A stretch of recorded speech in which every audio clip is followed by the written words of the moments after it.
ಮೂಕಂ ಕರೋತಿ ವಾಚಾಲಂ ಪಂಗುಂ ಲಂಘಯತಿ ಗಿರಿಂ ಯತ್ಕೃಪಾತಮಹಂ ವಂದೇ ಪರಮಾನಂದ ಸಾಗರಂ.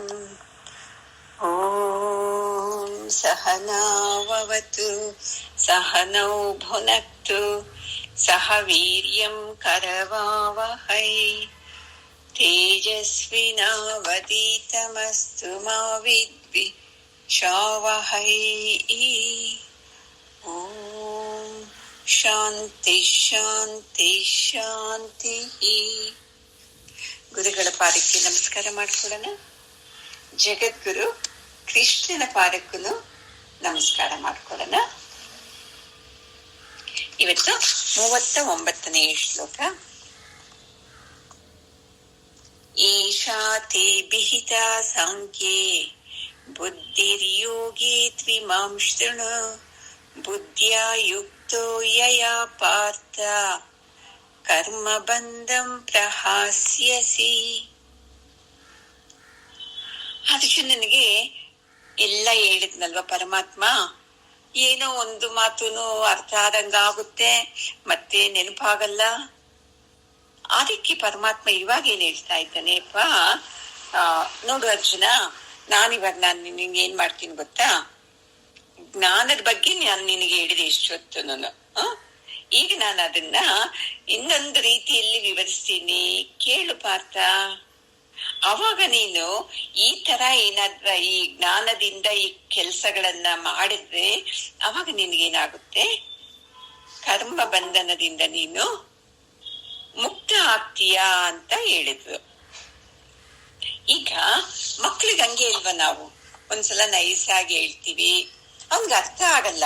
ಅವಾಗ ಅವನಿಗೆ ಅರ್ಥ ಆಗೋ ರೀತಿಯಲ್ಲಿ ಹೇಳ್ತೀವಲ್ವ ನಾವು. ಅದೇ ತರ ಇಲ್ಲಿ ಪರಮಾತ್ಮನು ಏನ್ ಮಾಡ್ತಾ ಇದ್ದಾನೆ, ಇದು ನಾನು ಹೇಳೋದು ಇವ್ನಿಗೆ ಅರ್ಥ ಆಗ್ತಾ ಇಲ್ಲ, ಇವ್ನಿಗೆ ಇನ್ನೊಂದು ರೀತಿಯಲ್ಲಿ ಹೇಳಿದ್ರೆ ಅರ್ಥ ಆಗುತ್ತೆ ಅಂತ ಹೇಳ್ಬಿಟ್ಟು ಅದನ್ನ ಪರಮಾತ್ಮ ಇವಾಗ ಹೇಳ್ತಾ ಇದ್ದಾನೆ. ನೋಡಿ, ನಾವ್ ಅನ್ಕೋತೀವಿ ಒಂದೇ ಮಾತು ಇದ್ರಲ್ಲೇ ಅರ್ಥ ಮಾಡ್ಕೋಬೇಕು ಅಂತ. ಇಲ್ಲ, ಪರಮಾತ್ಮ ಜಗದ್ಗುರು ಅಲ್ವಾ, ಅದಕ್ಕೆ ಏನ್ ಮಾಡ್ತಾನೆ ಗೊತ್ತಾ, ಕರುಣೆ ಜಾಸ್ತಿ ಶಿಷ್ಯರ ಮೇಲೆ. ಕೆಳಗೆ ಇಳಿದು ಬರ್ತಾನೆ, ಸ್ವಲ್ಪ ಹುಷಾರಾಗಿರೋ ಸ್ಟೂಡೆಂಟ್ಗೆ ಹಂಗೆ ಹೇಳ್ಕೊಡ್ತಾನೆ. ಮತ್ತೆ ಸ್ವಲ್ಪ ಡಲ್ ಆಗಿದ್ದವ್ರಿಗೆ ಅವ್ರ ಮಟ್ಟಕ್ಕೆ ಇಳಿದು ಅವ್ರ ಪಕ್ಕದಲ್ಲಿ ಕುತ್ಕೊಂಡು ನೋಡಮ್ಮ ಅಂತ ಶುರು ಮಾಡಿ ಹೇಳ್ಕೊಡ್ತಾನೆ. ನೋಡಿ ಎಷ್ಟು ಕರುಣೆ ನೋಡಿ ಪರಮಾತ್ಮನಿಗೆ. ಒಟ್ಟಲ್ಲಿ ಏನು, ನಾವು ಅದನ್ನ ಅರ್ಥ ಮಾಡ್ಕೊಂಡು ಜೀವನದಲ್ಲಿ ಅಳವಡಿಸ್ಕೋಬೇಕು ಅನ್ನೋದೇ. ಅದಕ್ಕೆ ಚೆನ್ನಾಗಿ ಕೇಳು ಪಾರ್ಥ, ಸರಿಯಾಗಿ ಗಮನ ಇಟ್ಟು ಕೇಳು. ನಾನು ಇಷ್ಟೊತ್ತೆಲ್ಲ ಸಾಂಖ್ಯ ಬಗ್ಗೆ ಹೇಳಿದ್ದಿದ್ದು ನಾನು ಏನಂದ್ರೆ ಸ್ಪಷ್ಟವಾಗಿ ತತ್ವ ಚಿಂತನೆಯಿಂದ ವಿಚಾರ ಮಾಡಿ ಹೇಳೋದನ್ನ ಸಾಂಖ್ಯ ಅಂತ ಹೇಳ್ತಾರೆ. ಅದನ್ನ ನೀನು ಕೇಳೋದಿಕ್ಕೆ ನೀನು ಅಧಿಕಾರಿಯಪ್ಪ ನೀನು. ನೋಡಿ ಏನ್ ಚೆನ್ನಾಗಿ ಹೇಳ್ತಾನೆ. ಬುದ್ಧಿ ಇಲ್ಲ ಹೋಗೋ, ನಿನ್ಗೆ ಎಷ್ಟು ಸಲ ಹೇಳಿದ್ರೇನೋ ಅರ್ಥ ಆಗಲ್ಲ, ನೀನು ಹೇಳೆಲ್ಲ ಬಿಟ್ಬಿಡ್ತೀನಿ ಅಂತ ಹೇಳ್ತಾ ಇಲ್ಲ. ತಪ್ಪುನು ನೋಡಿಸ್ಬೇಕು, ಮೇಲೇನು ಎತ್ಬೇಕು. ಇದು ಗುರುವಿನ ಲಕ್ಷಣ ನೋಡಿ. ಅದಕ್ಕೆ ಇಲ್ಲಿ ಹೇಳ್ತಾ ಇದ್ದಾನೆ, ನೀನು ಅಧಿಕಾರಿಯಪ್ಪ ಇದಕ್ಕೆ ಅಂತ. ನೋಡಿ, ಇಷ್ಟು ಶ್ಲೋಕ ಹೇಳಿದ್ರೇನೋ ಅರ್ಥ ಆಗಿಲ್ಲ, ಬೈದು ಬಿಟ್ಬಿಡ್ಬೋದಾಗಿತ್ತು ಪರಮಾತ್ಮ. ನಿನ್ಗೆ ಎಷ್ಟು ಹೇಳಿದ್ರೇನೋ ಅರ್ಥ ಆಗಿಲ್ಲ, ನಿನಗೆ ಹೆಂಗ್ ಬೇಕು ಹಂಗೆ ಯುದ್ಧ ಮಾಡಲ್ಲ ಅಂತೀಯ, ಓಡೋಗಪ್ಪ ಸಾಕು ಅಂತ ಹೇಳಿ ಬಿಟ್ಬಿಡ್ಬೋದಾಗಿತ್ತು. ಅಂದ್ರೇನು ತುಂಬಾ ಪೇಷನ್ಸ್ ಇಂದ ಒಂದೊಂದು ಶ್ಲೋಕ ಹೇಳ್ತಾ ಹೇಳ್ತಾ ಈಗ ಸ್ವಲ್ಪ ಅವನ್ಗೆ ಇನ್ನೊಂದು ರೀತಿಯಿಂದ ಹೇಳೋಣ, ಇದು ಸರಿಯಾಗಿ ಹೋಗ್ತಾ ಇಲ್ಲ ಇದಕ್ಕೆ ಅಂತ ಹೇಳ್ಬಿಟ್ಟು ಈಗ ಒಂದೊಂದೇ ವಿಷಯವನ್ನ ನಿಧಾನಕ್ಕೆ ಹೇಳ್ತಾ ಇದ್ದಾನೆ. ಈಗ ಈ ಭಗವಂತನ ಬಗ್ಗೆ ಹೇಳ್ತೀವಲ್ವಾ, ಆತ್ಮತತ್ವದ ಬಗ್ಗೆ ಹೇಳೋದು, ಅದನ್ನ ಬುದ್ಧಿಯೋಗ ಅಥವಾ ಸಾಂಖ್ಯ ಅಂತ ಹೇಳ್ತಾರೆ. ಅದನ್ನ ಇವಾಗ ನಾನು ನಿನ್ಗೆ ಹೇಳ್ತಾ ಇದ್ದೀನಿ, ಚೆನ್ನಾಗಿ ಕೇಳಿಸ್ಕೋ ಅಂತ ಹೇಳ್ತಾ ಇದ್ದಾನೆ. ಇದು ತುಂಬಾ ಶ್ರೇಷ್ಠವಾದಂತ ವಿಚಾರ. ಇದನ್ನ ಕೇಳಿಸ್ಕೊಂಡ್ರೆ ನಿನಗೆ ಜೀವನದಲ್ಲಿ ಏನು ದುಃಖ ಆಗಲ್ಲ. ಇದನ್ನ ಉಪಾಯ ಯೋಗ ಅಂತಾನೂ ಹೇಳ್ತಾರೆ ನೋಡಿ. ಈಗ ಹಿಂದೆ ನಾನು ಹೇಳಿದ್ನಲ್ಲಪ್ಪ ಕೃಷ್ಣ, ಅರ್ಜುನ, ಅದನ್ನ ನಿನ್ಗೆ ಅಪ್ಲೈ ಮಾಡ್ಕೊಳಕ್ ಆಗಲ್ಲ, ಬಿಟ್ಬಿಡು. ನೋಡಿ ಏನ್ ಚೆನ್ನಾಗಿ ಹೇಳ್ತಾ ಇದ್ದಾನೆ. ನೀನ್ ಅಧಿಕಾರಿ ಅಂತ ಹೇಳ್ದ, ಮತ್ತೆ ಇವಾಗ ಏನ್ ಹೇಳ್ತಾ ಇದ್ದಾನೆ, ನಾನು ಇಷ್ಟೊತ್ತು ಹೇಳಿದ್ದು ನಿನ್ಗೆ ಅರ್ಥ ಆಗಲ್ಲ, ಅದಕ್ಕೆ ಅದನ್ನ ಬಿಟ್ಬಿಡು ಅಂತ ಹೇಳ್ತಾನೆ ನೋಡು. ಅರ್ಥ ಆದಂಗೆ ಅನ್ಸುತ್ತೆ, ಅಂದ್ರೆ ಅರ್ಥ ಆಗೋದೇ ಇಲ್ಲ. ಯಾಕಂದ್ರೆ ನಮ್ಗೆ ಏನೈತೆ, ಕರ್ಮ, ಪುಣ್ಯ, ಪಾಪ, ಸ್ವರ್ಗ, ನರಕ ಇವೆಲ್ಲ ಐತೆ. ಮತ್ತೆ ಜನ್ಮ, ಏನೇ ಪುಣ್ಯ ಮಾಡು ಜನ್ಮ, ಕರ್ಮ ಮಾಡುದು ಜನ್ಮ. ಈ ಜನ್ಮ ಚಕ್ರದಲ್ಲಿ ನಾವು ಸಿಕ್ಕಾಕೊಂಡ್ಬಿಟ್ಟಿದೀವಿ ಅರ್ಜುನ. ಈಗ ನಾನು ಹೇಳೋದನ್ನ ಕೇಳಿಸ್ಕೊಂಡ್ರೆ ಅಂತಂದ್ರೆ ಈ ಚಕ್ರದಿಂದ ನೀನು ಬಿಡಿಸ್ಕೋತೀಯಾ ಅಂತ ಹೇಳ್ತಾ ಇದ್ದಾನೆ. ಅದಕ್ಕೆ ಅರ್ಜುನ ಹೇಳ್ತಾನೆ, ಮತ್ತೆ ಅವಾಗ್ಲೇನೆ ಹೇಳಿದ್ಯಲ್ಲಪ್ಪ ಆತ್ಮನ ಬಗ್ಗೆ, ಮತ್ತೆ ಇವಾಗ ಇನ್ನೇನು ಹೇಳ್ತಾ ಇದೀಯಾ ಅಂತ ಕೇಳ್ತಾನೆ. ಯಾಕಂದ್ರೆ ಅವನು ಇದ್ದ ಬೇಡ ನಾನು ಓಡೋಗ್ತೀನಿ ಅಂದ್ರೆ ಹ್ಞೂ ಅನ್ಬೇಕು, ಇಲ್ಲ ಬೇಡ ಅನ್ಬೇಕು. ಅದು ಬಿಟ್ಟು ಏನೇನೋ ಹೇಳಿದ್ಬಿಟ್ನಲ್ವಾ ಕೃಷ್ಣ ಅಂತ ಹೇಳಿ ಈಗ ಪ್ರಶ್ನೆ ಮಾಡ್ತಾ ಇದ್ದಾನೆ. ಅವಾಗ್ಲೇ ಇದೆಲ್ವಾ ಹೇಳಿದ್ದು ನೀನು, ಮತ್ತೆ ಇದನ್ನೇ ಯಾಕೆ ಹೇಳ್ತಾ ಇದೀಯಾ ಅಂತ.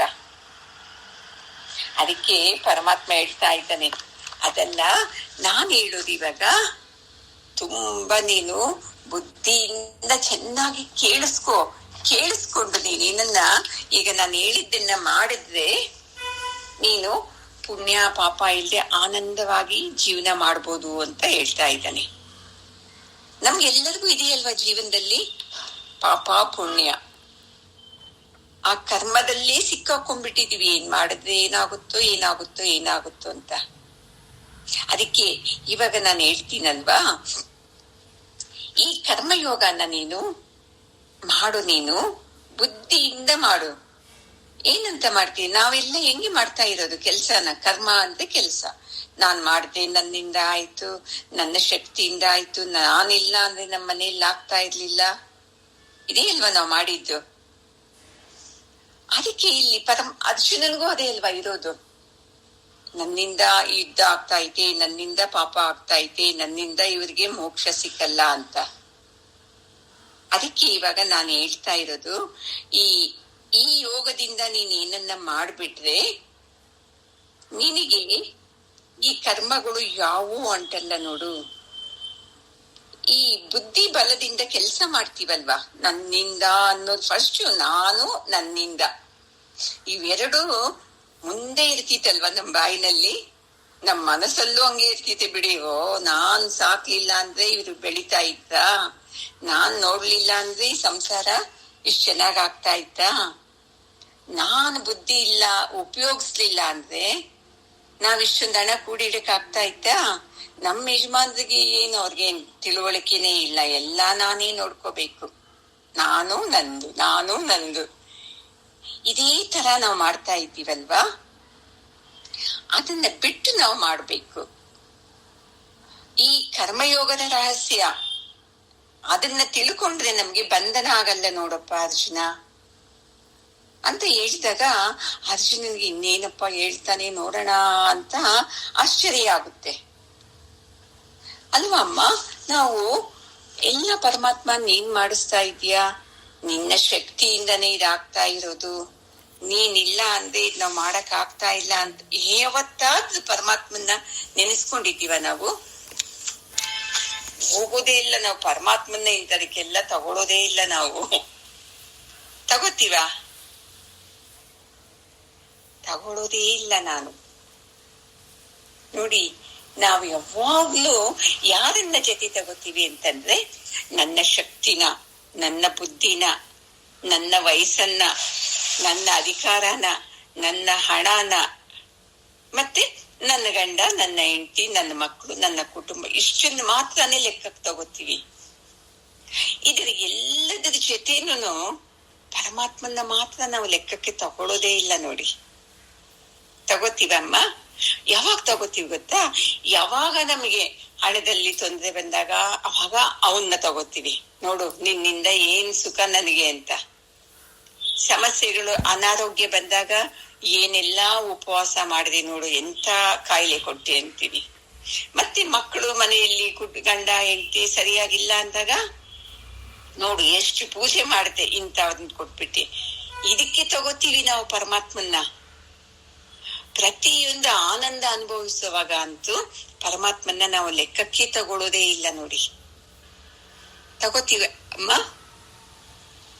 ಈ ವಯಸ್ಸಲ್ಲೂ ನಾನು ಇಷ್ಟು ಚೆನ್ನಾಗಿದ್ದೀನಿ, ನಿನ್ನ ಕರುಣೆಯಪ್ಪ, ಏನ್ ಚೆನ್ನಾಗಿ ನನ್ನ ಕಾಪಾಡ್ತಾ ಇದೀಯಾ ಅನ್ಕೋತೀವ. ಮೂರೊತ್ತು ಹೊಟ್ಟೆ ತುಂಬಾ ತಿಂತೀವಿ, ಇಷ್ಟವಾದ ಬಟ್ಟೆ ಹಾಕ್ತಿವಿ, ಕಣ್ ತುಂಬಾ ನಿದ್ದೆ ಹೋಗ್ತೀವಿ. ಅಯ್ಯೋ ನಿನ್ನ ಕರುಣೆಯಪ್ಪ ಇದು ಅನ್ಕೋತೀವ ನಾವು?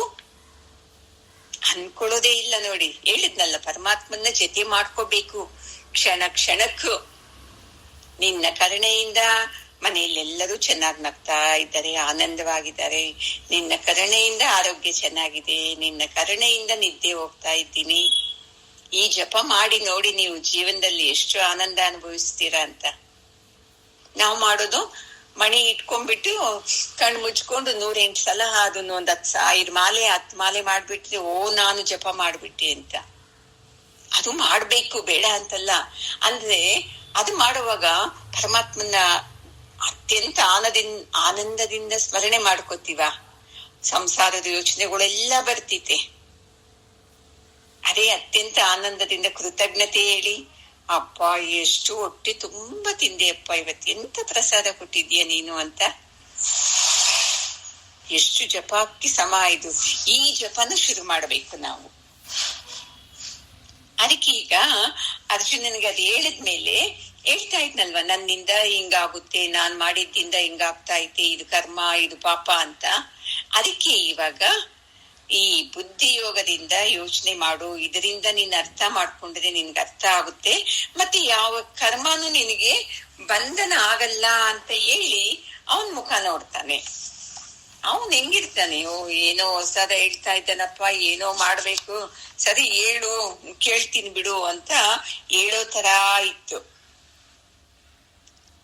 ಅದಕ್ಕೆ ಇವಾಗ ಈ ಯೋಗನ ಹೆಂಗೆ ಮಾಡೋದು ಈ ಕರ್ಮಗಳನ್ನೆಲ್ಲ ನಾವು ಅಂತ ಹೇಳ್ತಾ ಇದ್ದೀವಿ.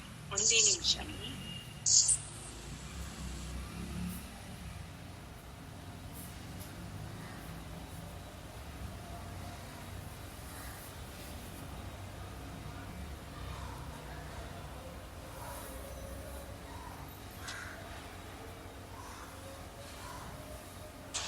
ಈಗ 40ನೇ ಶ್ಲೋಕದಲ್ಲಿ ಏನ್ ಹೇಳ್ತಾ ಇದ್ದೇನೆ ಕೇಳಿಸ್ಕೊಳ್ಳೋಣ.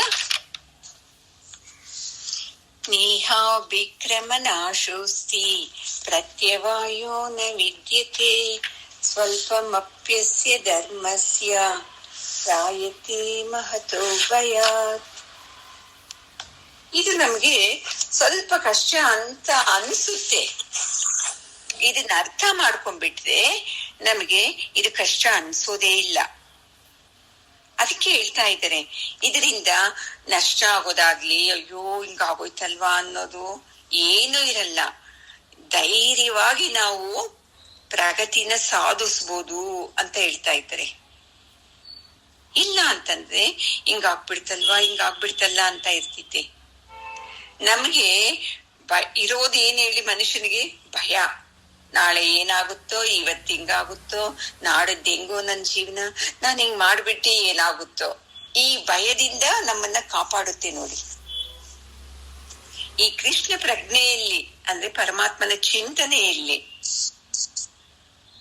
ಏನು ಅಪೇಕ್ಷೆ ಪಡದೆ, ನೋಡಪ್ಪ ನಾನು ಈ ಕೆಲಸ ಮಾಡ್ತಾ ಇದ್ದೀನಿ, ಇದರಿಂದ ನಾನೇನು ಅಪೇಕ್ಷೆ ಪಡಲ್ಲ, ನನ್ಗೇನು ಆನಂದ ಅಷ್ಟೇ. ನಿನ್ನ ಪೂಜೆ ಮಾಡೋದ್ರಿಂದ ಆನಂದ ಆಗುತ್ತೆ, ಈ ಅಡಿಗೆ ಮಾಡೋದು ಆನಂದ ಆಗುತ್ತೆ, ಪ್ರತಿಯೊಂದೂ ಅಷ್ಟೇ ಅಪೇಕ್ಷೆ ಇಲ್ಲದೆ ನಾವು ಕೆಲಸ ಮಾಡ್ತೀವಲ್ವಾ, ಇದು ತುಂಬಾ ಉತ್ತಮ ನೋಡಿ. ಈ ತರ ಯಾರು ಪ್ರತಿಯೊಂದನ್ನು ಮಾಡ್ಕೊಂಡು ಹೋಗ್ತಾರೋ ಅವರು ಚೆನ್ನಾಗಾದೆ ಇತ್ತು ಕೆಲ್ಸ ಅಂದ್ರೆ ನಾವು ಖುಷಿ ಪಡ್ತೀವಿ. ಅವ್ರು ಆ ತರ ಇಲ್ಲ. ಕೆಲ್ಸ ಆಗ್ಲಿಲ್ವಾ, ಆಯ್ತು ನಿಂದೇನೋ ನಿಶ್ಚಯ ಇರ್ತಿದೆ, ಪರಮಾತ್ಮ ಕೆಲ್ಸ ಆಗ್ಲಿಲ್ಲ ಅಂತ ನಿನ್ನ ಅನ್ಕೊಳಲ್ಲ ಅನ್ನೋ ಈ ಜ್ಞಾನ ಬರಬೇಕು ನೋಡಿ ನಮ್ಗೆ. ನಮ್ಗೇನು ನಾವ್ ಅನ್ಕೊಂಡಿದ್ದಾಗ್ಬಿಡ್ಬೇಕು. ಆಗ್ಲಿಲ್ಲ ಅಂದ್ರೆ ನೋಡು ನೀನ್ ಏನ್ ಮಾಡ್ತಾ ಇದ್ದೀಯ ಅಂತ. ಅದನ್ನ ಬಿಟ್ಟು ಈ ಬುದ್ಧಿಯೋಗದಿಂದ ಈ ಕೃಷ್ಣ ಪ್ರಜ್ಞೆಯಲ್ಲಿ ನಾವು ಕೆಲಸ ಮಾಡ್ಬಿಟ್ವಿ ಅಂದ್ರೆ ನಾವ್ ಯಾವಾಗ್ಲೂ ಆನಂದವಾಗಿರ್ಬೋದು. ನೋಡಿ ಆಗುತ್ತಾ ನಮ್ಗೆ? ಅದನ್ನೇ ಇದನ್ನ ಮಾಡೋದೇ ತಪಸ್ಸು ನೋಡಿ. ಎಲ್ಲೋ ಹೋಗೋದು, ಸೇವೆ ಮಾಡೋದು, ಎಲ್ಲೋ ಹೋಗೋದು, ಧ್ಯಾನಕ್ಕೆ ಕುತ್ಕೊಳ್ಳೋದು, ಎಲ್ಲೋ ಹೋಗೋದು, 8 ದಿವಸ ಅಲ್ಲಿರ್ತೀವಿ ಅಂತ ಹೇಳೋದು ಇದು ಅಲ್ಲ. ಈ ಸತ್ಸಂಗದ ಈ ತಿಳುವಳಿಕೆಯಿಂದ ಪ್ರತಿಯೊಂದು ಕೃಷ್ಣ ಕೃಷ್ಣ ಅಂತಾನೆ ಜ್ಞಾನ ನಾವ್ ಹಿಂಗ್ ತಿಳ್ಕೋಬೇಕು. ಪ್ರತಿಯೊಂದು ಆ ಪರಮಾತ್ಮನ ಇಚ್ಛೆಯಿಂದ ಆಗ್ತಾ ಇರೋದು, ಇದು ನನ್ನಿಂದ ಆಗೋದಲ್ವೇ ಅಲ್ಲ ಅಂತ ಯಾರು ಈ ಭಾವದಿಂದ ಮಾಡ್ತಾರೋ ಅವ್ರಿಗೆ ಯಾವುದೇ ದೋಷಗಳು ಆಗಲ್ಲ ಅಂತ ಹೇಳ್ತಾ ಇದ್ದಾರೆ ನೋಡಿ. ನಾವು ನನ್ನಿಂದ ಆಗ್ತಿತಿ ಅಂತ ಮಾಡೋದಿಕ್ಕೇನೆ ನಮ್ಗೆ ಭಯಗಳು ಜಾಸ್ತಿ ಆಗ್ತಾ ಇರೋದು. ಯಾವಾಗ ಈ ಭಯ ನಮ್ಗೆ ಬಂತಿತ್ತು ಮನ್ಸಲ್ಲಿ, ಇನ್ನಷ್ಟೇ ನೋಡಿ ನಾವು ಮುಂದಕ್ಕೆ ಹೋಗೋದೇ ಇಲ್ಲ. ನಾನ್ ಹಿಂಗ್ ಮಾಡ್ದೆ ಹಿಂಗಾಗ್ಬಿಡ್ತಲ್ವಾ, ಹಿಂಗ್ ಮಾಡ್ದೆ ಹಿಂಗಾಗ್ಬಿಡ್ತಲ್ವಾ, ಇದೇ ಅಲ್ವಾ ನಮ್ಮನ್ನ ಕಾಡ್ತಾ ಇರೋದು ಪ್ರತಿಯೊಂದಕ್ಕೂ.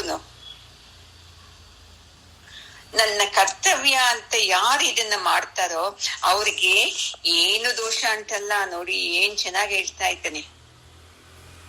ಇದು ನಾನ್ ಮಾಡ್ತಾ ಇಲ್ಲ, ಇದು ನಾನು ಮಾಡ್ಬೇಕಷ್ಟೇ, ನನ್ ಕರ್ತವ್ಯ, ಇದು ಪರಮಾತ್ಮನಿಗೆ ಕೃಷ್ಣನಿಗೆ ನಾನು ಮಾಡ್ತಾ ಇರೋದು ಅಂತ ಈ ತರ ಮಾಡ್ಬೇಕು ನೋಡಿ. ಈ ತರ ಅಪೇಕ್ಷೆ ಇಲ್ಲದೆ ಈ ತಿಳುವಳಿಕೆಯಿಂದ ಈ ಬುದ್ಧಿಯೋಗದಿಂದ ಮಾಡಿದ್ರೆ ಪಾಪನೂ ಬರಲ್ಲ, ಪುಣ್ಯನೂ ಬರಲ್ಲ ನೋಡಿ. ಯಾಕೆ ನಮ್ಗೆ ಅಂದ್ರೆ ಒಳ್ಳೇದ್ ಮಾಡ್ತೀವಿ ಅದರಿಂದ ಪುಣ್ಯ ಬರ್ತಿದೆ, ಮಾಡೋವಾಗ ಏನೋ ಸ್ವಲ್ಪ ದೋಷಗಳಾಗುತ್ತೆ ಅದರಿಂದ ಪಾಪ ಬರ್ತಿದೆ ನೋಡಿ. ಈ ಎರಡೂ ನಮಗೆ ಬೇಡ ಅಂದ್ರೆ ಎಲ್ಲ ನೀನ್ ಮಾಡ್ತಾ ಇರೋದಷ್ಟೇಪ್ಪ, ನಾನು ಮಾಡ್ತಾ ಇದ್ದೀನಿ ಅಷ್ಟೇ, ಇದರಿಂದ ಇಂಥ ಫಲ ನನ್ಗೆ ಬೇಕು ಅಂತ ನಾನು ಮಾಡಲ್ಲ, ನನ್ನ ಆನಂದಕ್ಕೆ ನಾನು ಅನ್ನಪೂರ್ಣೇಶ್ವರಿ ವ್ರತ ಮಾಡ್ತಾ ಇರೋದು. ಪ್ರತಿ ವರ್ಷನೂ ಇದೆ ಅಲ್ವಾ ಮೊದಲು ಮಾತಾಡ್ಕೊಳ್ಳೋದು ನಾವು ಸತ್ಸಂಗದಲ್ಲಿ. ನೀನ್ ಮಾಡಿಸ್ಕೊತಾ ಇರೋದು, ನಾನೆಲ್ಲ ಮಾಡ್ತಾ ಇರೋದು, ನೀವ್ ಹೆಂಗ್ ಮಾಡಿಸ್ಕೊತಿದ್ರು ನಾವು ಅದಕ್ಕೆಲ್ಲ ರೆಡಿ ಇದ್ದೀವಿ ಅಂತಾನೆ ಮಾಡೋದಲ್ವಾ. ಅದಕ್ಕೆ ಅಷ್ಟ್ ಚೆನ್ನಾಗ್ ಆಗ್ತಾ ಇದ್ದಿದ್ದು ನೋಡಿ. ಇಲ್ಲ ನನ್ನಿಂದ ಅಂದಾಗ ಏನೋ ಒಂದ್ ತಪ್ಪಾಗುತ್ತೆ, ಅಯ್ಯೋ ಹಿಂಗ ಆಗ್ಬಿಡ್ತಲ್ವಾ ಅಂತ ಭಯ ಇರ್ತಿದ್ದೆ. ಅದಕ್ಕೆ ಅರ್ಜುನ ನೀನನ್ನ ಹಿಂಗೆ ಮಾಡ್ಬಿಡಪ್ಪ, ಇದು ನನ್ನಿಂದ ಅಲ್ಲ, ಇದು ನಾನು ಯುದ್ಧ ಮಾಡ್ತಾ ಇರೋದು, ಇದು ಕರ್ತವ್ಯ ಅಷ್ಟೇ ನಂದು. ಇದರಲ್ಲಿ ನನ್ ಗೆಲ್ಬೇಕು ಅಂತ ಇಲ್ಲ, ಅವ್ರು ಸೋಲ್ಬೇಕು, ನನ್ನ ರಾಜನಾಗ್ಬೇಕು, ಅವರೆಲ್ಲ ಹೋಗ್ಬೇಕು, ಎಲ್ಲ ಕೊಟ್ಟು ಇವೇನೋ ಅಪೇಕ್ಷೆ ಇಲ್ಲದೆ ಮಾಡು ನೀನು. ಅವಾಗ ನಿನ್ಗೆ ಪಾಪನೂ ಬರಲ್ಲ, ಪುಣ್ಯನೂ ಬರಲ್ಲ. ಇಲ್ಲ ಅಂದ್ರೆ ನನ್ನಿಂದ ನಮ್ಮ ಗುರುಗೆ ಏನೋ ಏಟಾಗುತ್ತೆ, ಇಲ್ಲ ಸತ್ತೋಗ್ಬೋದು, ನಮ್ಮ ತಾತ ಸತ್ತೋಗ್ಬೋದು, ಸೈನಿಕರೆಲ್ಲ ಸತ್ತೋಗ್ಬೋದು. ಎಷ್ಟ್ ಹೇಳಿದ್ನಲ್ವಾ ಅವ್ರಿಗೆ ನರಕನೇ ಸಿಕ್ಕುತ್ತೆ ಅಂತ, ಅಂತದೆಲ್ಲ ಏನೂ ಆಗಲ್ಲ ಅಂತ ಹೇಳ್ತಾ ಇದ್ದಾನೆ. ಈ ಕರ್ಮಯೋಗನ ತಿಳಿದ್ರೆ ನನ್ನ ಕರ್ತವ್ಯ ನಾನ್ ಮಾಡ್ಬೇಕು, ಮಾಡ್ತಾ ಇದ್ದೀನಿ ಅಂತ ಯಾರು ಮಾಡ್ತಾರೋ ಈ ಕರ್ಮಯೋಗನ, ಅವ್ರಿಗೆ ಆನಂದ ಇರ್ತಿದೆ. ಪುಣ್ಯನೂ ಇಲ್ಲ, ಪಾಪ ಇಲ್ಲ ಅಂದ್ಮೇಲೆ ಇನ್ನು ಆನಂದನೇ ಅಲ್ವಮ್ಮ ಇರೋದು. ಈ ಬುದ್ಧಿಯೋಗದಿಂದ ಕೆಲಸ ಮಾಡೋದು ತುಂಬಾ ಮುಖ್ಯ, ಶ್ರೇಷ್ಠ ಇದು ಅಂತ ಹೇಳ್ತಾರೆ ನೋಡಿ. ಅವ್ರಿಗೆ ನೋಡಿ ಯೋಚನೆನೇ ಇರಲ್ಲ, ಅಯ್ಯೋ ಹಿಂಗ್ ಮಾಡ್ದೆ ಏನನ್ನ ಆಯ್ತೀನೋ ಅಂತ. ಅಯ್ಯೋ ದೀಪ ಹಚ್ಚಿದೆ ಹಾರೋಗ್ಬಿಡ್ತು, ಏನನ್ನ ಆಗುತ್ತಾ ಅಂತ ನನ್ ಫೋನ್ ಮಾಡಿದ್ದಾರೆ. ಏನಮ್ಮ ಆಗುತ್ತೆ, ಏನೂ ಆಗಲ್ಲ. ಇಲ್ಲ ಗಾಳಿ ಇರ್ಬೋದು ಜಾಸ್ತಿ, ಇಲ್ಲ ಆ ಬತ್ತಿಯಲ್ಲಿ ಏನನ್ನ ಸ್ವಲ್ಪ ಎಫೆಕ್ಟ್ ಏನನ್ನ ಇತ್ತು ಅಂದ್ರೆ ಅದು ಅಂಟಲ್ಲ, ಅದು ಆರೋಗ್ಬೋದಲ್ವಾ. ಇಲ್ಲ ಎಣ್ಣೆಯಲ್ಲಿ ಏನನ್ನ ಇತ್ತು ಅಂದ್ರೆ ಅದು ಆರೋಗ್ಬೋದಲ್ವಾ. ನೋಡಿ ಇದರಿಂದಾನೇ ನಮ್ಗೆ ಭಯದಿಂದ ಪಾಪ ಪುಣ್ಯ ಎಲ್ಲಾನು ಬಂದ್ಬಿಡ್ತಿತ್ತು ನಮ್ಗೆ. ಅದಕ್ಕೆ ಈ ಬುದ್ಧಿಯೋಗದಿಂದ ಮಾಡ್ತೀರಲ್ವಾ, ಎಡಗಡೆ ಹೂವ ಬಿಟ್ರೇನು ಆಯ್ತಪ್ಪ ನಿನ್ನಿಚ್ಛೆ, ಬಲಗಡೆ ಬಿಟ್ರೇನು ಆಯ್ತಪ್ಪ ನಿನ್ನಿಚ್ಛೆ. ನೋಡಿ ಎಂತ ಜೀವನ ಅಲ್ವಮ್ಮ ಇದು. ಅದಕ್ಕೆ ಒಂದು ಕಥೆ ಹೇಳ್ತಾರೆ. ಒಬ್ಬ ಸ್ವಾಮೀಜಿ ಇದ್ರಂತೆ, ಅವರು ಒಂದ್ಸಲ ಜಪಾನ್ಗೆ ಹೋಗ್ತಾರಂತೆ. ಅಲ್ಲಿ ಒಬ್ರು ಅವರ ಭಕ್ತ ಅವ್ರಿಗೆ ಕಿತ್ತಲೆ ಹಣ್ಣು ಕೊಡ್ತಾರಂತೆ. ಆವಾಗ ಗುರುಗಳು ಮಾಮೂಲಿ ತಗೊಂಡು ಯಾರು ಕೊಟ್ಟಿದ್ದು ಇದನ್ನ ನನಗೆ ಹಣ್ಣು ಅಂತ ಕೇಳ್ತಾರಂತೆ ಎಲ್ಲರನ್ನ ಉದ್ದೇಶಿಸಿ. ಅವಾಗ ಒಬ್ಬ ಸ್ಟೂಡೆಂಟ್ ನಿಂತ್ಕೊಂಡು ನಾನ್ ಕೊಟ್ಟಿದ್ದು ಅಂತ ಹೇಳ್ತಾರಂತೆ. ಯಾಕಂದ್ರೆ ಅವನ್ ಕೊಟ್ಟಿದ್ನಲ್ವಾ, ಅವನ್ ಸಹಜವಾಗೇ ಹೇಳ್ತಾನೆ. ಅವಾಗ ಸ್ವಾಮೀಜಿ ಹೇಳ್ತಾರಂತೆ, ಅದು ಕರೆಕ್ಟೇ. ಅಂದ್ರೆ ಈ ನನ್ನ ಕೈಗೆ ಈ ಹಣ್ಣು ಬರ್ಬೇಕಂದ್ರೆ ಈ ಹಣ್ಣು ಏನ್ ಮಾಡ್ಬೇಕು, ಇಂಡಿಯಾದಲ್ಲಿ ಚೆನ್ನಾಗಿ ಬೆಳೆದಿರ್ತಾನೆ ರೈತ, ಅಲ್ಲಿಂದ ಇಲ್ಲಿಗೆ ಕಳಿಸಿರ್ತಾನೆ ಅವನು.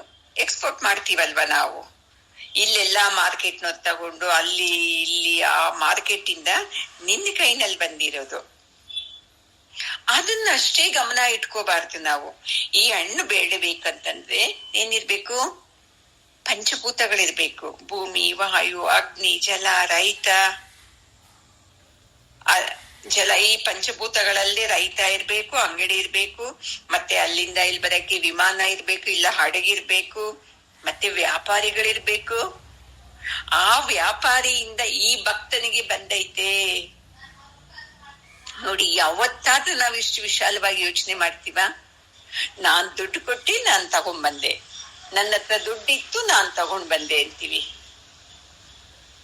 ಈ ತರ ನಾವು ಪ್ರತಿಯೊಂದು ಕೆಲ್ಸನ ಬುದ್ಧಿಯಿಂದ ಯೋಚನೆ ಮಾಡಿ ಮಾಡ್ಬೇಕು ನೋಡಿ. ಈಗ ಮತ್ತೆ ಒಬ್ನ ಹೇಳ್ತಾನೆ, ನಾನ್ ಬೆಳೆದಿದ್ದು ಇಲ್ಲೇ ಅಂತ ಹೇಳ್ತಾನೆ ಒಬ್ಬ ಸ್ಟೂಡೆಂಟ್. ಆಯ್ತಪ್ಪ, ನೀನ್ ನೀರ್ ಹಾಕಿರ್ಬೋದು, ಗೊಬ್ಬರ ಹಾಕಿರ್ಬೋದು, ಅಂದ್ರೆ ಈ ಹಣ್ಣಲ್ಲಿ ರಸ ತುಂಬಿದ್ಯಾರು? ಈ ಹಣ್ಣು ಇಷ್ಟೊಂದು ಸುಗಂಧ ಸ್ಮೆಲ್ ಬರಕ್ಕೆ ಯಾರ್ ಕಾರಣ? ಇದು ಇಷ್ಟೊಂದು ಒಳ್ಳೆ ಕಲರ್ ಐತಲ್ಲ, ಇದಕ್ಕೆ ಕಲರ್ ಬರಕ್ಕೆ ಯಾರ್ ಕಾರಣ? ನೋಡಿ, ಒದೆ ಬೀಳುತ್ತಲ್ವಾ ನಮ್ಗೆ. ನಾನು ಅದು ಮಾಡಿದೆ ಇದು ಮಾಡಿದೆ ಅಂತ ಹೇಳ್ತೀವಿ. ಈಗ ಇದನ್ನೇ ಎಕ್ಸಾಂಪಲ್ ತಗೊಳ್ಳೋಣ. ನಾನು ಏನ್ ಚೆನ್ನಾಗ್ ಕ್ಲಾಸ್ ಮಾಡ್ತೀನಿ ಗೊತ್ತಾ, ನನ್ನ ಕ್ಲಾಸ್ಗೆ ಎಲ್ಲರೂ ಬರ್ತಾರೆ ಅಂತ ಇರ್ತಿದ್ದೆ. ಈಗ ವ್ಯಾಸ ಮಹರ್ಷಿಗಳು ಭಗವದ್ಗೀತೆ ಕೊಟ್ಟಿಲ್ಲ ಅಂತಂದ್ರೆ ಮತ್ತೆ ಅದನ್ನು ಉಳಿಸ್ಕೊಂಡ್ ಬರ್ಬೇಕಲ್ವ ಎಲ್ಲಾ ಆಚಾರ್ಯರು, ಅಲ್ವಾ ಅಮ್ಮ? ಮತ್ತೆ ನನಗೆ ಗುರೂಜಿಯವ್ರು ಹೇಳ್ಬೇಕಾಗಿತ್ತಲ್ವಾ ಇದನ್ನ ಕ್ಲಾಸ್. ಮತ್ತೆ ಇಷ್ಟೇ ಸಾಲದು, ನಾನು ಆರೋಗ್ಯವಾಗಿರ್ಬೇಕಲ್ವಾ ನಿಮ್ಗೆ ಹೇಳೋದಿಕ್ಕೆ. ಮತ್ತೆ ನಾನು ಆರೋಗ್ಯವಾಗಿದ್ರೆ ಸಾಲದು, ನೀವೆಲ್ಲ ಇರ್ಬೇಕಲ್ವಾ ಈ ಕ್ಲಾಸ್ ಕೇಳೋದಿಕ್ಕೆ. ಮತ್ತೆ ನೀವಿದ್ದೀರಾ, ನಿಮ್ ಕೈನಲ್ಲಿ ಮೊಬೈಲ್ ಸಿಗ್ನಲ್ಲು ಅವೆಲ್ಲ ಕರೆಕ್ಟ್ ಇರ್ಬೇಕಲ್ವಾ. ಇಲ್ಲ ಮೊಬೈಲ್ ಇದೆ ಸಿಗ್ನಲ್ಲು ಇದೆ ಅಂತ ಇರ್ಬೋದು, ಅದರಲ್ಲಿ ಕರೆನ್ಸಿ ಇರ್ಬೇಕಲ್ವಾ.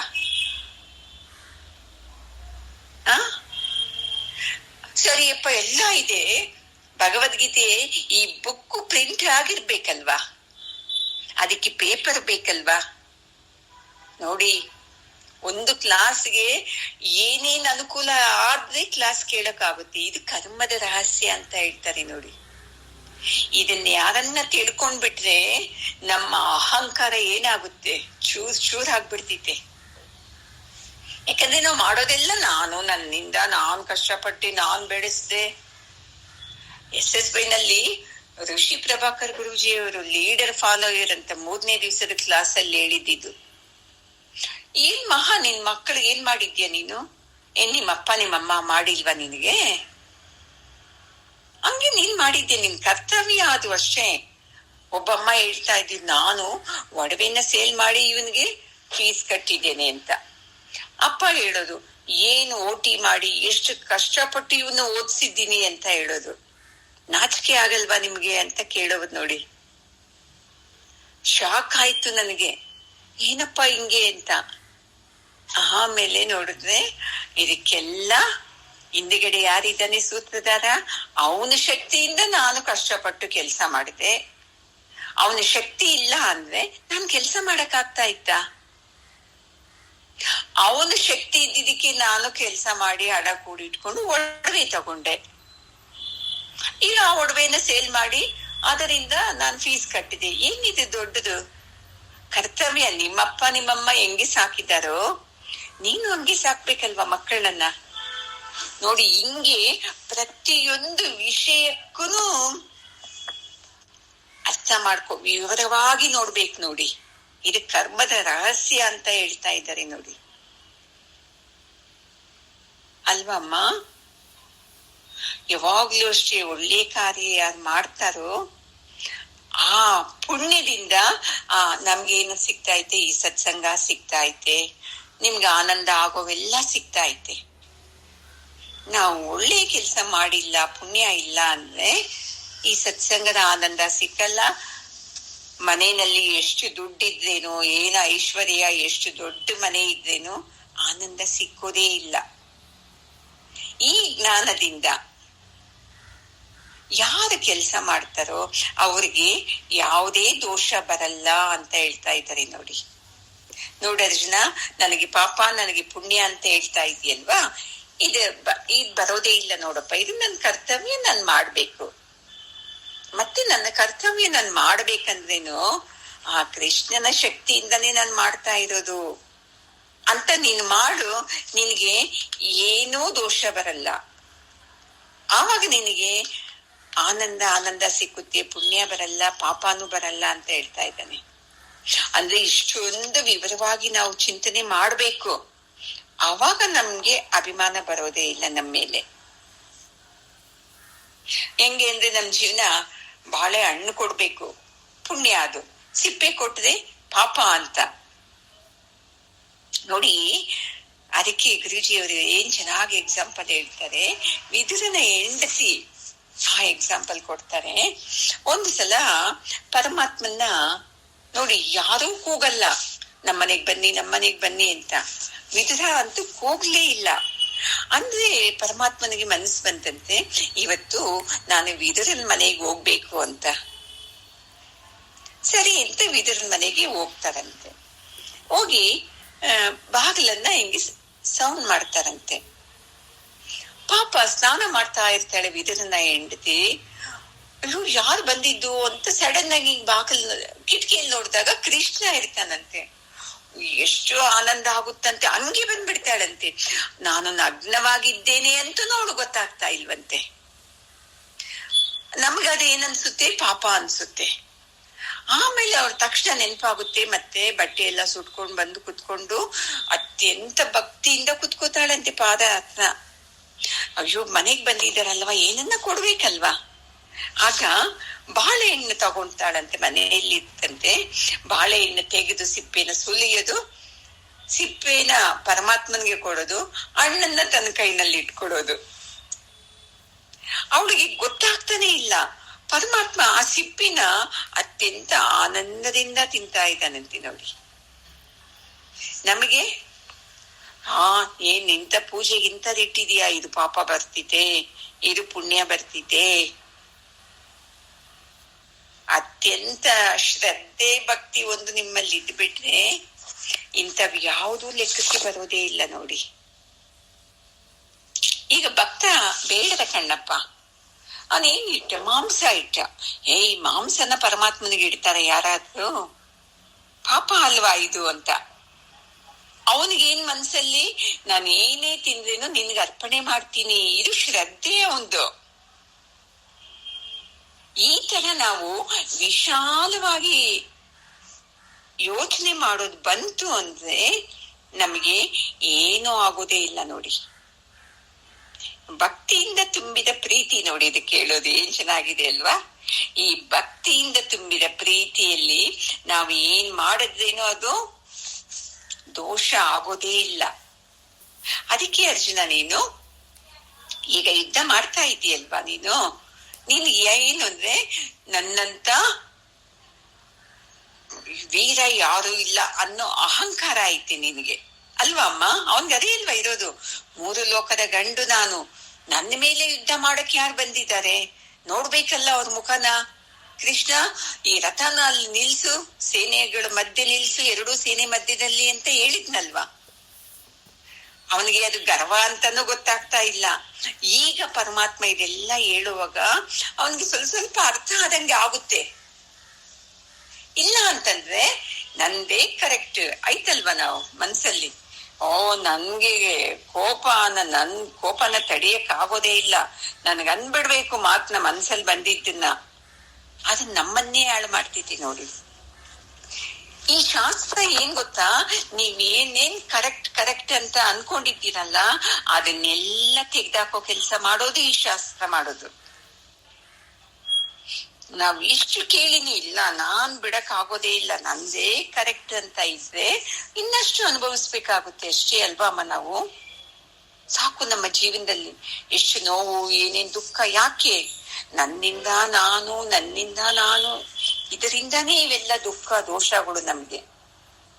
ಅದಕ್ಕೆ ಹಿಂಗೆ ಹೌದಲ್ವಾ, ಇದೆಲ್ಲ ಪರಮಾತ್ಮನ ಶಕ್ತಿಯಿಂದಲ್ವಾ, ನಾನ್ ಮಾಡೋದು ನನ್ ಕರ್ತವ್ಯ. ಈ ವಿಷಯ ಬಂತು ಅಂದ್ರೆ ಆಗ ಏನೂ ಆಗೋದೇ ಇಲ್ಲ. ಅರ್ಜುನನ್ಗೆ ತುಂಬಾ ಅಹಂಕಾರ. ನಾನು 3 ಲೋಕದ ಗಂಡು, ನಾನು 3 ಲೋಕದ ಗಂಡು, ನನ್ನ ಮೇಲೆ ಯುದ್ಧಕ್ಕೆ ಯಾರು ಬರ್ತಾರೆ ಅಂತ. ಇದನ್ನ ಹೇಳಿದ್ದೀನಿ ನಾನು ನಿಮ್ಗೆ, ಇನ್ನೊಂದ್ಸಲ ನೆನ್ಪು ಮಾಡ್ತೀನಿ. ಅರ್ಜುನ ಆ ಅಹಂಕಾರ ಇತ್ತಲ್ವಾ, ಈ ಅಹಂಕಾರ ಗೊತ್ತಾಗುತ್ತಲ್ವಾ ಪರಮಾತ್ಮನಿಗೆ. ಗುರುಗಳಿಗೆ ಗೊತ್ತಾಗಲ್ವಾ ಶಿಷ್ಯರ ಮನಸ್ಸಲ್ಲಿ ಏನಿದೆ ಅಂತ. ಈ ಅಹಂಕಾರನ ತೆಗಿಬೇಕು, ಇಲ್ಲ ಅಂದ್ರೆ ಇದು ಇನ್ನೂ ದೊಡ್ಡದಾಗಿ ಉಳ್ಕೊಂಡ್ಬಿಡ್ತೈತೆ ಇವನಲ್ಲಿ ಅಂತ ಈ ಬಾಪ ಹಂಗೆ ಸ್ವಲ್ಪ ವಾಕಿಂಗ್ ಹೋಗೋಣ ಅಂತ ಕರ್ಕೊಂಡು ಹೋಗ್ತಾನೆ. ಅಲ್ಲಿ ದೂರ ಸ್ವಲ್ಪ ನಡ್ಕೊಂಡು ಹೋಗ್ತಾರೆ. ಅಲ್ಲಿ 1-2-3 ಗುಡಿಸ್ಲಿ ಇರ್ತಿದ್ದೆ. ಪರಮಾತ್ಮ ಹೇಳ್ತಾನೆ, ಸ್ವಲ್ಪ ಇಲ್ಲೇ ಇರು, ನಾನು ಆ ಕಡೆ ಹೋಗಿ ಬರ್ತೀನಿ ಅಂತ. ಅದಕ್ಕೆ ಅರ್ಜುನ ಸರಿ ಅಂತ ಹೇಳ್ಬಿಟ್ಟು ಸುಮ್ನೆ ಯಾಕಿರೋದು ಅಂತ ಆ ಗುಡಿಸ್ಲಲ್ಲಿ ಬಗ್ಗಿ ನೋಡ್ತಾನೆ. ಅಲ್ಲಿ ಒಬ್ಬ ಅಜ್ಜಿ ಅಳ್ತಾ ಇರ್ತಿದೆ.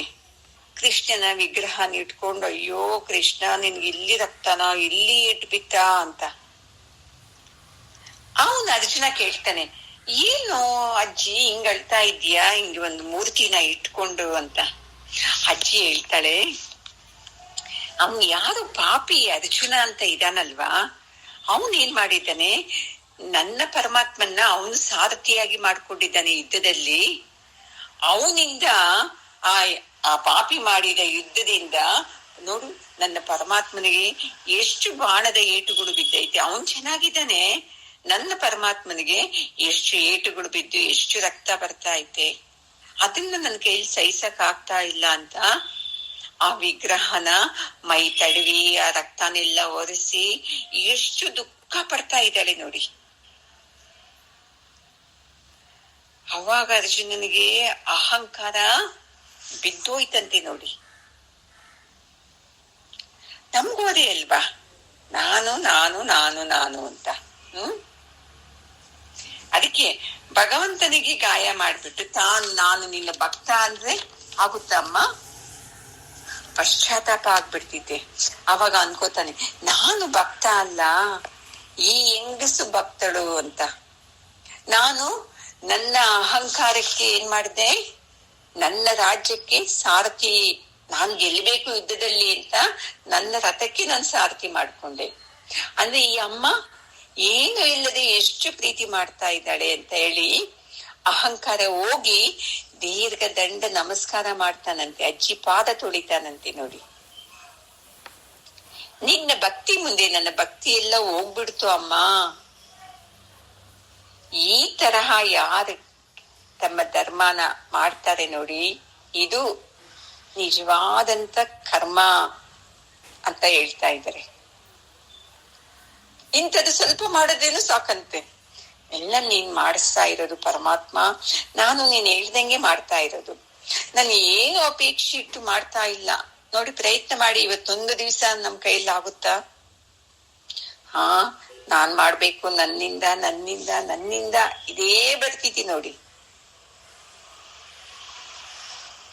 ಈ ತರ ಈ ತತ್ವನ ತಿಳಿಸಿದಾಗ ಅರ್ಜುನನಿಗೆ ತುಂಬಾ ದುಃಖ ಆಗ್ತಾ ಇತ್ತು. ಅಯ್ಯೋಯ್ಯೋ, ಈ ತರನ ಇದು ಅರ್ಥ ಇರೋದು ಅಂತ. ಅದು ಎಷ್ಟೊತ್ತು ಇರ್ತಿದೆ? ಸ್ವಲ್ಪ ಹೊತ್ತು ಅಲ್ವಾ ಅಮ್ಮ? ಸತ್ಸಂಗ ಎಲ್ಲ ಕೇಳ್ತೀವಿ, ಎಷ್ಟೊತ್ತು ಇರ್ತಿದೆ? ಸತ್ಸಂಗ ಕೇಳುವಾಗ ಹಿಂಗ್ ಮಾಡ್ಬಾರ್ದಾಗಿತ್ತು, ನಾವು ಹಿಂಗ್ ಮಾಡ್ಬಾರ್ದಾಗಿತ್ತು, ಇಷ್ಟ ಇರ್ತಿದೆ. ಸತ್ಸಂಗ ಮುಗಿತಾ ಇದ್ದಂಗೆ ಮ್ಯೂಟ್ ಮಾಡ್ಕೊಂಡು ಕೆಲಸ ಮಾಡ್ಕೊಳ್ಳೋದು, ಮನಸ್ಸೆಲ್ಲ ಹೋಗೋದು, ಇವ್ರೇನ್ ಹೇಳ್ತಾರೆ ಬಿಡು, ಎಷ್ಟು ಮಾಡ್ತೀವಲ್ವಮ್ಮ. ಅದಕ್ಕೆ ನೀವ್ ಏನೇ ಕೆಲಸ ಮಾಡಿ ಅದನ್ನ ಸರಿಯಾಗಿ ಮಾಡಿ ಸಾಕು. ನಿನ್ ಇಚ್ಛೆಯಂತೆ ನಾನು ಮಾಡ್ತಾ ಇದ್ದೀನಿ ಅಂತ ಮಾಡಿ ಸಾಕು. ಇದು ನನ್ನ ಕರ್ತವ್ಯ ಅಂತ ಮಾಡಿ ಸಾಕು. ನಮ್ಗೆ ಯಾವುದು ಪುಣ್ಯ ಬರಲ್ಲ, ಪಾಪನೂ ಬರಲ್ಲ. ಅದೇ ನಮ್ಗೆ ಏನಂದ್ರೆ ನಂಬಿಕೆ ಇಲ್ಲ ಪರಮಾತ್ಮನ ಮೇಲೆ. ಹಂಗೆ ನಂಬಿಕೆ ಇದ್ದಿದ್ರೆ ನಾವು ಎಷ್ಟು ಆನಂದವಾಗಿರ್ತಾ ಇದ್ವಿ.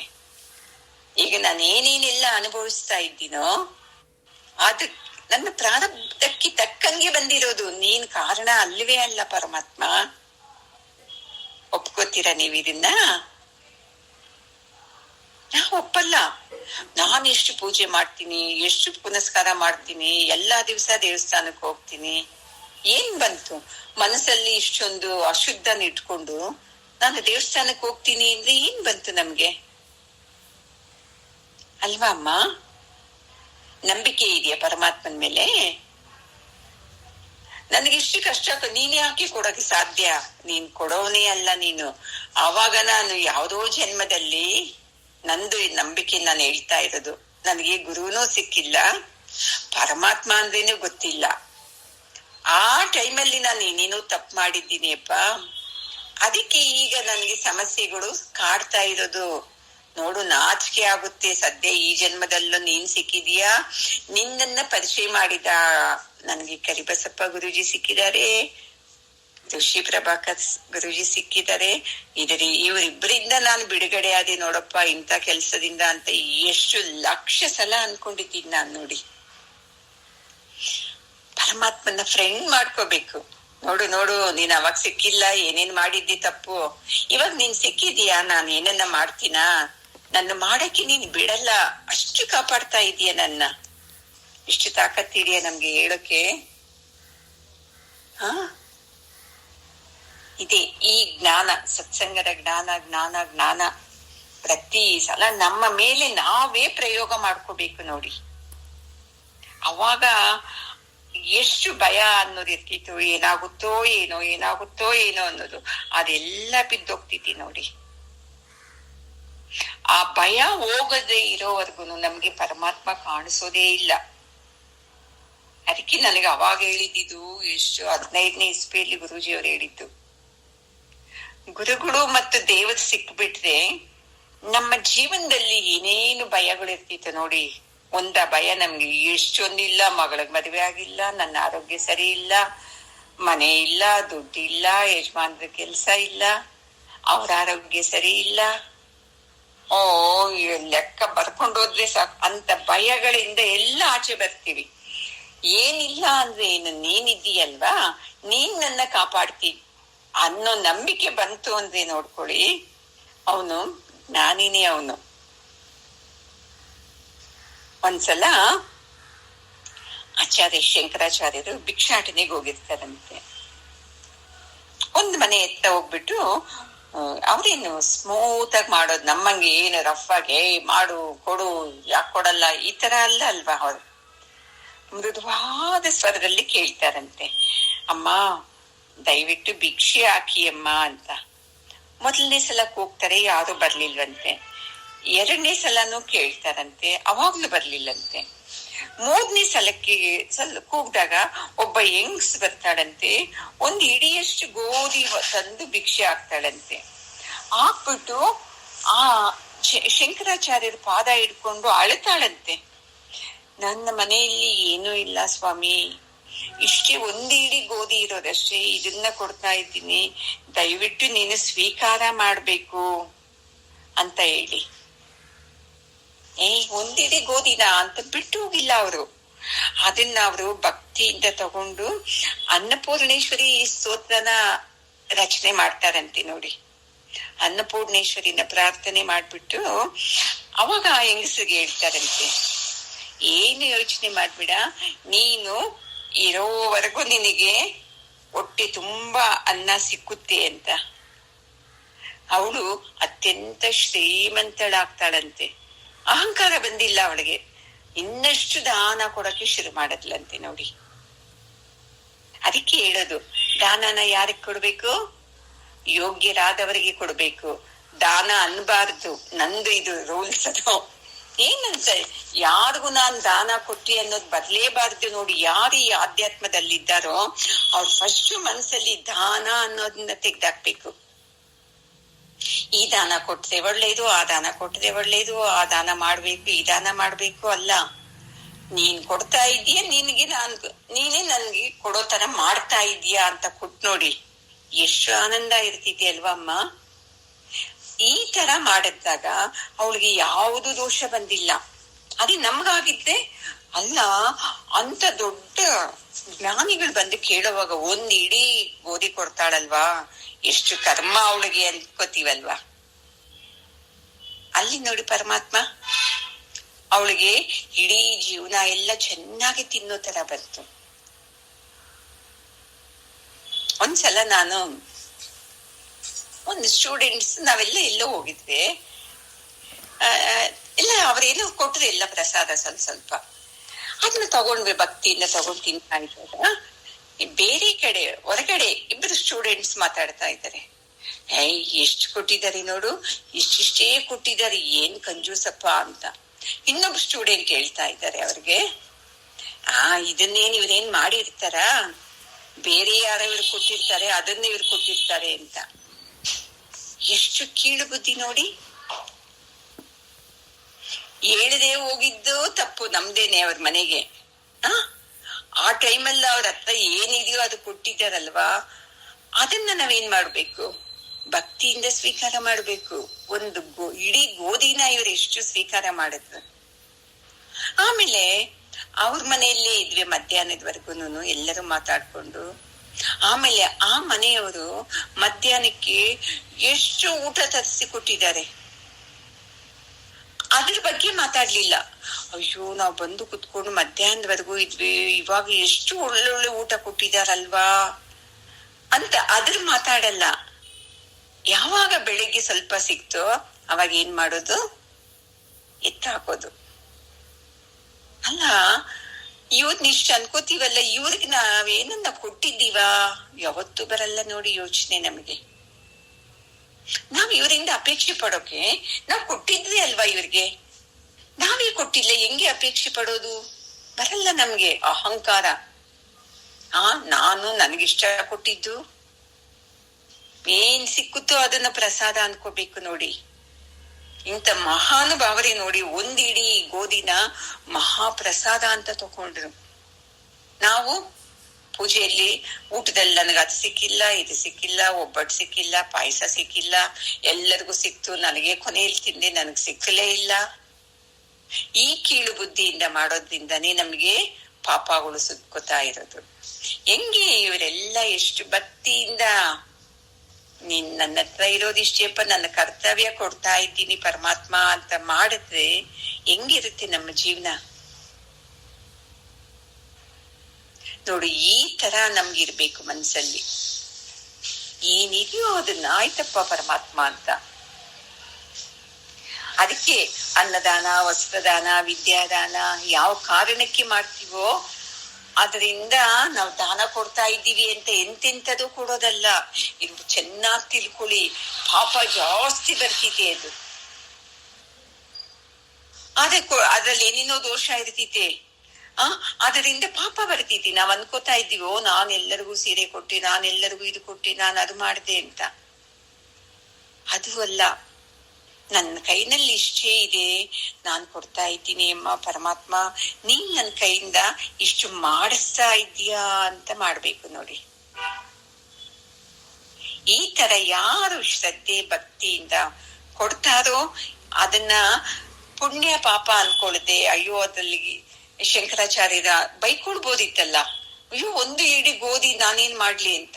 ಅವ್ರು ಏನೋ ಅನ್ಕೊಳ್ಳದೆ ಭಕ್ತಿಯಿಂದ ತಗೊಂಡು ಆಶೀರ್ವಾದ ಮಾಡ್ತಾರಲ್ವಾ, ಅದು ನಮ್ಮನ್ನ ಮೇಲಿಕ್ಕೆ ಕರ್ಕೊಂಡು ಹೋಗುತ್ತೆ ನೋಡಿ.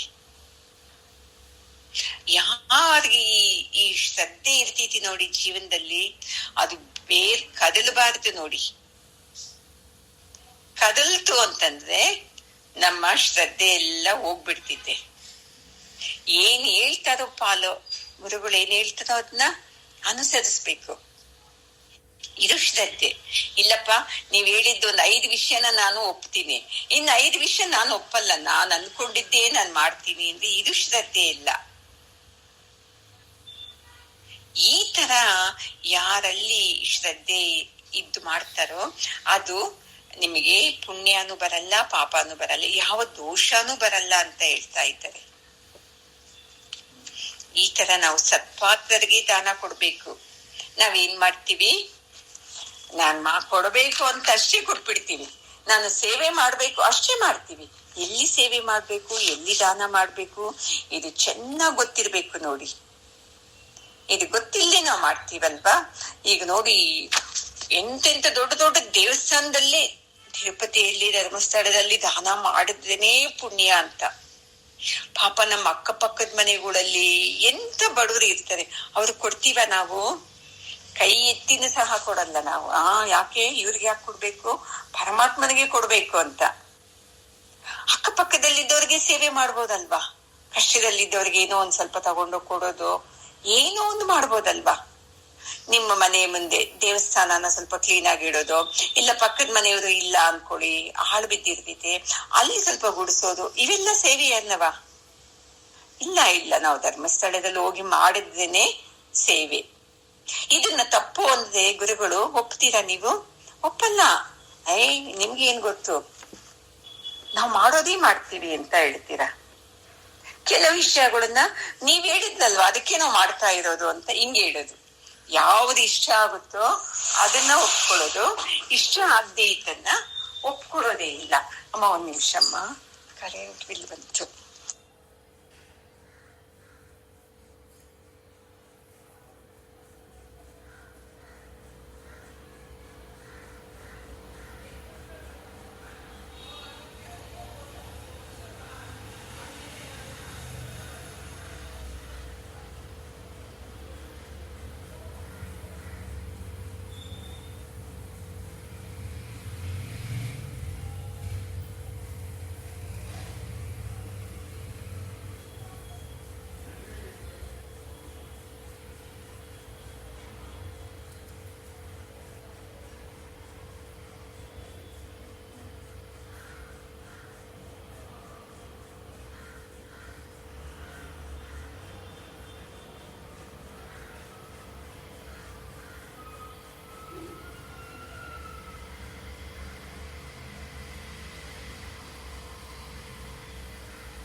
ಈ ತರ ನಮ್ಮ ಶ್ರದ್ಧೆ ಸಂಪೂರ್ಣ 10 ವಿಷಯ ಹೇಳಿದ್ರೆ ಆಯ್ತು ಆಯ್ತು ಆಯ್ತು, ಗುರುಗಳು ಸುಮ್ನೆ ಹೇಳಲ್ಲ, ಏನೋ ಒಂದ್ ಇರ್ತಿತೆ ಅಂತ ನಮ್ಮ ಶ್ರದ್ಧೆ ಇಲ್ಲ. ಇಷ್ಟವಾಗಿದ್ದನ್ನ ಮಾಡೋತೀವಿ, ಇಷ್ಟ ಇಲ್ದಿದ್ದನ್ನ ನಮ್ಮ ಇಷ್ಟದಂತೆ ಮಾಡ್ತೀವಿ. ಇದು ಶ್ರದ್ಧೆ ಅಲ್ಲ. ಯಾಕಂದ್ರೆ ಅರ್ಜುನ ಹಂಗೆ ಇಲ್ವಾ ಮಾಡ್ತಾ ಇರೋದು ಇವಾಗ, ನನ್ನಿಂದ ಹಿಂಗಾಗುತ್ತೆ, ನನ್ನಿಂದ ಅಂತ. ಪರಮಾತ್ಮ ಎಷ್ಟು ಹೇಳ್ತಾ ಇದ್ದಾನಲ್ವಾ, ಅದಿಲ್ಲ ಮೊದಲೇ ಪೂರ್ವ ನಿರ್ಧಾರ, ಇದ್ ನಿಮಿತ್ತ, ನೀನಷ್ಟೇ, ನೀನು ಮಾಡು ಅಂದ್ರೆ ಕೇಳ್ತಾ ಇಲ್ಲ. ನಾವ್ ಕೇಳ್ತೀವ?